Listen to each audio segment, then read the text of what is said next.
guys, for today's vlog ay gagawin ko ng picadillo si Michael. Ayun, so actually busy siya. Nagsiseparate siya ng aming yung karne na nabili namin kahapon. So siniseparate niya kasi ilalagay na siya sa freezer. So yun, so gagawan ko siya ng picadillo para na rin sa lunch namin. And let's see kung magustuhan niya. And ang partner nga pala nito ay syempre rice. So bumili rin ako ng tinapay kasi just in case na ayaw niya ng rice, ay at least meron siyang tinapay. Kasi, alam ko yan, kasi may sauce yung picadillo, baka i-dip niya yung tinapay sa sauce. Ayun, sa sauce ng picadillo. So, yun. So, naka-prepare na ako. Lulutuin ko na lang. Nahiwa-hiwa ko na lahat. So, yun. So, let's go to the kitchen! Mainit na yung aking kawali. Umuusok na. So, pahingaan na natin. Una, ang igigisa ko ay sibuyas.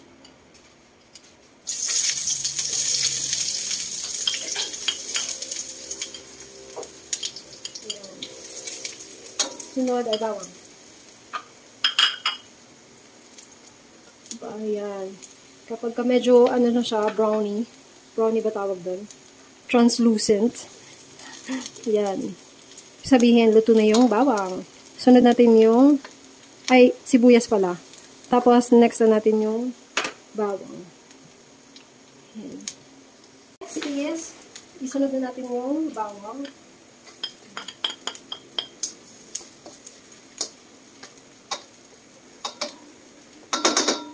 Kapag-brown lang natin yung bawang. Ayan. Next is, lalagay na natin itong, medyo nasunod na yung ating bawang, kamatis.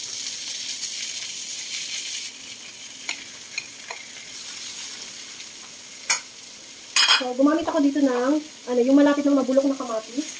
Kasi, para, mas juicy. Yung malapit ng mabulok. Pero tinanggal ko yung buto kasi, puro lang yan, kamatis. Yan. And then, papakuluan. Kaya muna natin siyang maluto. Tapos, saka ko ilalagay yung meat. Yung pork. So, ito yung pork. Kalahati to, 500 grams. Giniling na baboy. Yan. Tapos, susunod ko na itong bell pepper. Yan.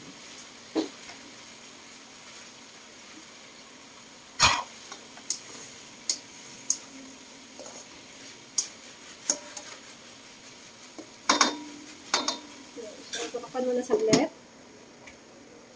Yan. Tapos, after mga 5 minutes, ito na ito, lalagyan na natin yung yung karne. Yung giniling. Oops. Tapos,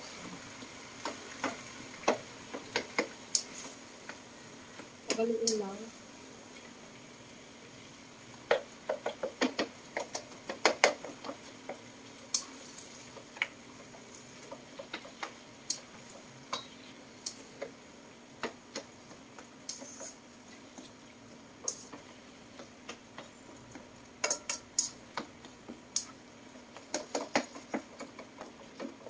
Kailangan mapag-hiwa-hiwalay mo yung giniling. Maghiwa-hiwalay yung giniling. Kasi pag naluto yan, na hindi mo nahiwa-hiwalay, magdidikit-dikit siya. Magiging buo-buo. Yan, I think. Ay. Ngayon, ay tatakpan ko muna. Tapos, dahil kumukulo na, papakuluan pa natin ulit. Pero maglalagay muna tayo ng tubig. Ayan, lalagay natin siya ng tubig.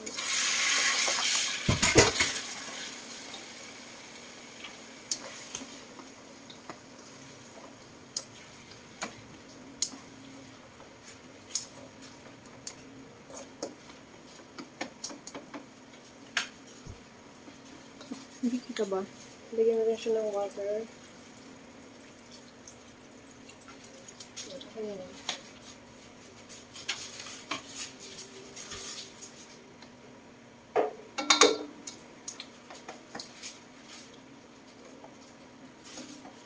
Tapos, ngayon, maglalagay ako ng pork nor cubes, isa. And hindi na ako mag-aasin. And paminta na lang siguro. Kasi, ay malasa na to para sa amin. So, kung gusto mo nang medyo hindi ka satisfied sa lasa, pwede kang maglagay ng asin. Ayan. So, ito isang buo yan. Tapos, maglalagay ako ng pepper. Ano lang siguro. Tapos, ground pepper yun, guys. Tapos, mag-add ako ng tomato paste, pero konting-konti lang. Para lang kasi yung kulay niya, parang mapusyaw. So, para magmukhang red. Lagyan natin ito. Pero yung hindi naman sobrang red na red. Ayan, ito yan siya, guys. Ayan. Okay. Ayan, nalagyan na natin siya. Ganyan. 2 patties per bag. So what you have to do is pull out a bag.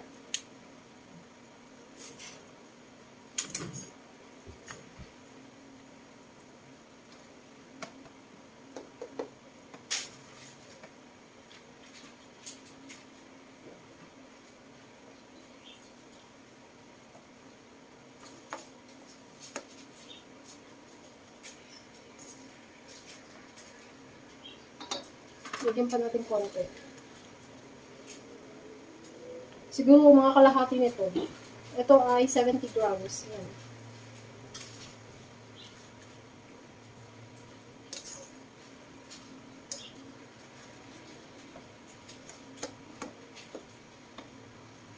Ganyan. Tapos takpan na ulit natin. Pakuluin lang. Mag-a-add ako nito, Worcestershire sauce. Kung meron kayong fish sauce, pwede din yon. Pero wala kasi ako, so pwede din to. Worcestershire sauce. Worcestershire. So, konting-konti lang. Pandagdag lang sa lasa.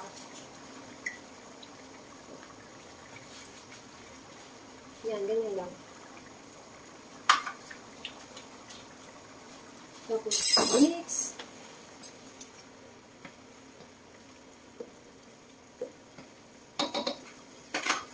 Haluin pa natin. Guys, ilalagay na natin yung mga gulay.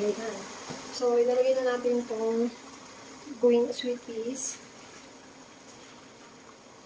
Tapos, yung ating patatas. Kasi nakababad to sa tubig. Kailangan ibabad yun sa tubig yung patatas kasi mangingitim siya. So, yan. So, binabad yan sa tubig. Wait lang. May tubig. Oops. Intermission. What? Hamburger patties. Ayun, so tapos na siyang magbalot ng mga karne. Na-separate niya na. So, ayan. Next natin ay carrot. Ayan. Sama-sama na yan siya dyan.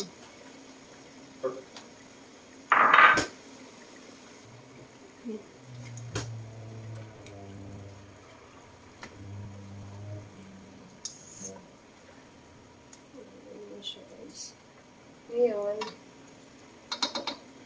ilalas natin to. Mamaya natin siya ilalagay yung pasas. Pagkaluto na yung mga gulay. Papanulit natin. Parang lalagay na natin yung pasas. Ito lang yung pasas kong nabili. Isang sachet lang. Ay, isang ganito lang. 30 grams. Para mas masarap siguro pag marami. So, meron akong kawali dun sa kabila kasi magsasangag ako ng aming kanin. Kasi si Michael, hindi yan siya kakain ng purong puting-puti lang. So, igigisa ko siya sa garlic. So, magsasangag ako. Ngayon, ito, ilalagay ko na. Ayan, kumukulo na siya.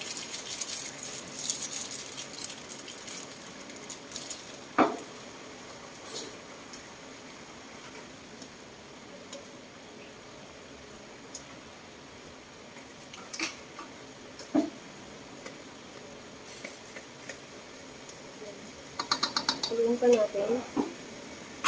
Tapos, ang aking kawali ay kumukulo na dun sa kabila. Kasi ito pala yung aking itlog, na ilaga ko na to 4. Ilalagay ko lang to sa ibabaw mamaya. So, luto na to. So, ito ay magsasangag ako. So, guys, ito pala yung aming rice.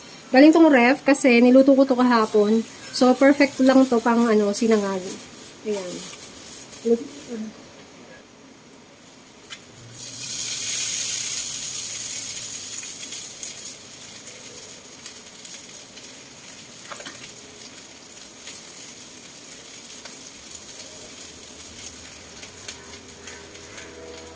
Lalagyan ko lang siya ng konting tubig.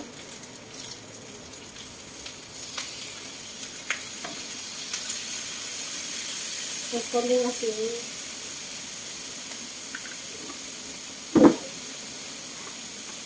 Tapos gagamit ako nitong smasher. Hindi ko ito doon. Baka masabi ko.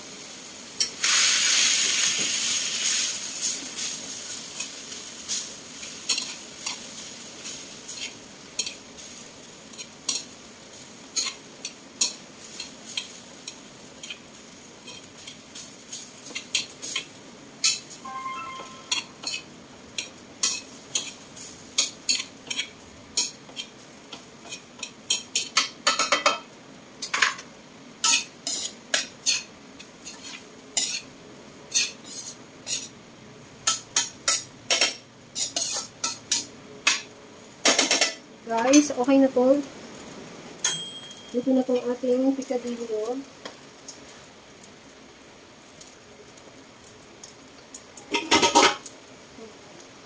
Tignan natin kung luto na yung beans at saka yung patatas.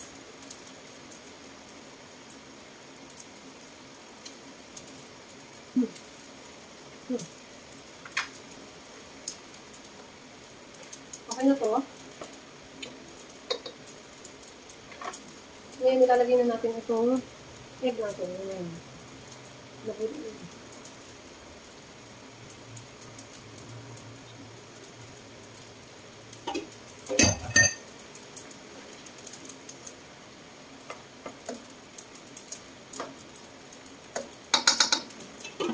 Tapos, yan, papatay na, okay na.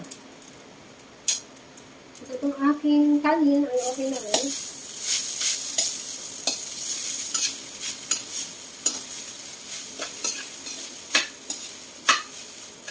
Okay na yan, nalagyan ko na ng asin. So, guys, luto ng ating picadillo. Yan, medyo nabasag yung itlog. Tapos ang ating rice, merong tinapay doon si Michael. Tapos, ang kanyang gulay. Yan. Kahapon namin to tira. So, itong aming tanghalian ngayon. Eat! Veggie. Let's eat, guys. That's veggie.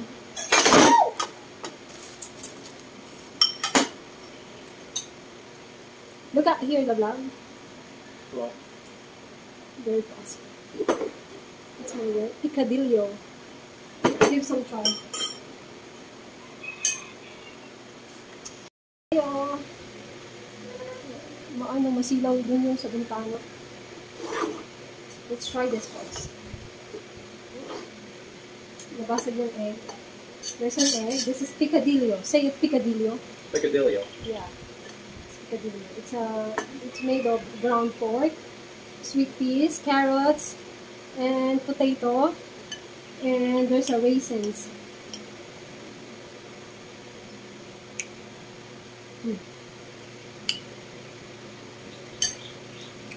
Yummy. Sakto lang yung lasa. Para sa amin, hindi siya maalat. Sakto lang yung pork cubes na isang piraso. Okay. Yung tomato paste, may seasoning din yun. So, kung ayaw mo masobrahan ng alat, huwag ka nang maglagay ng asin. Pero kung natatabangan ka, pwede ka maglagay ng asin.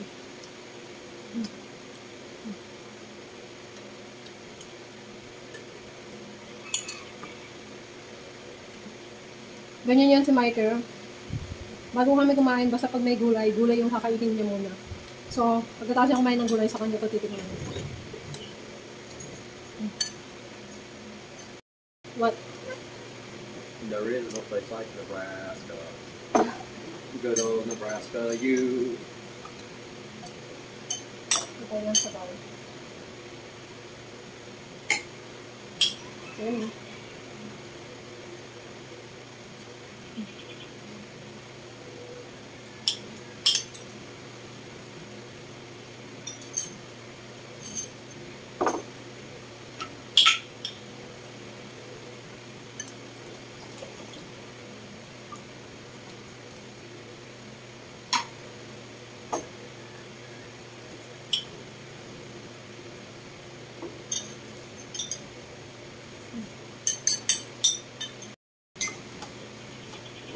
There we go.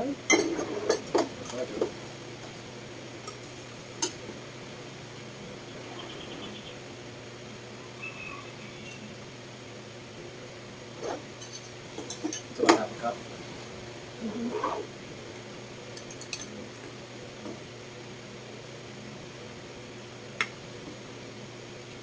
Non-egg.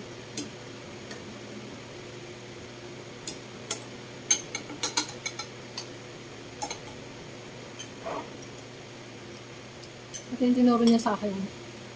Kailangan mong kumain ng maraming good food kaysa sa kanin. Kasi tayo, kapag ganyan na masabaw, mas marami kang nakakain na kanin, di ba? Marami tayong nakakain na kanin kaysa sa ulam. Siya, hindi. Tinuturuan niya ako palagi na kapag ganyan, na may karne, kumain ka ng maraming karne, kasi yun yung good food. Huwag kang kumain ng maraming kanin, kasi mabubusog ka lang yan, tapos konti lang yung nutrients na nakuha mo. Yan. Right? Left.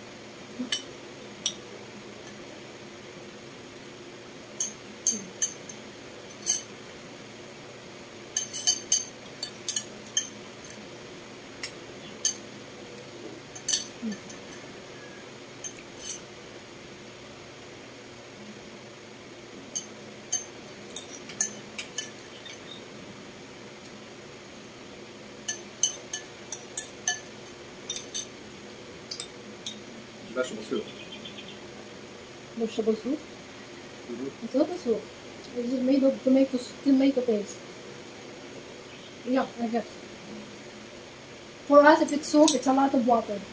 Like this, it's only sauce. Good. You like it? Yeah.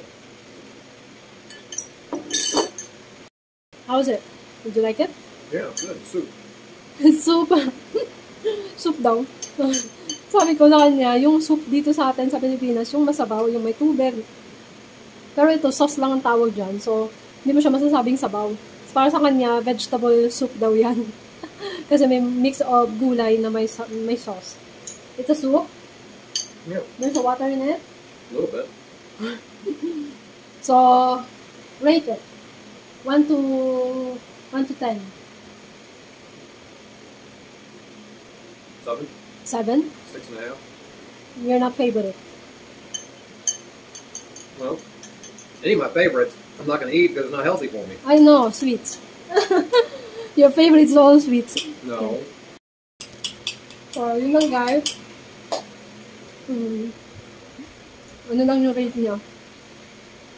6.5. Hindi niya masyadong bet.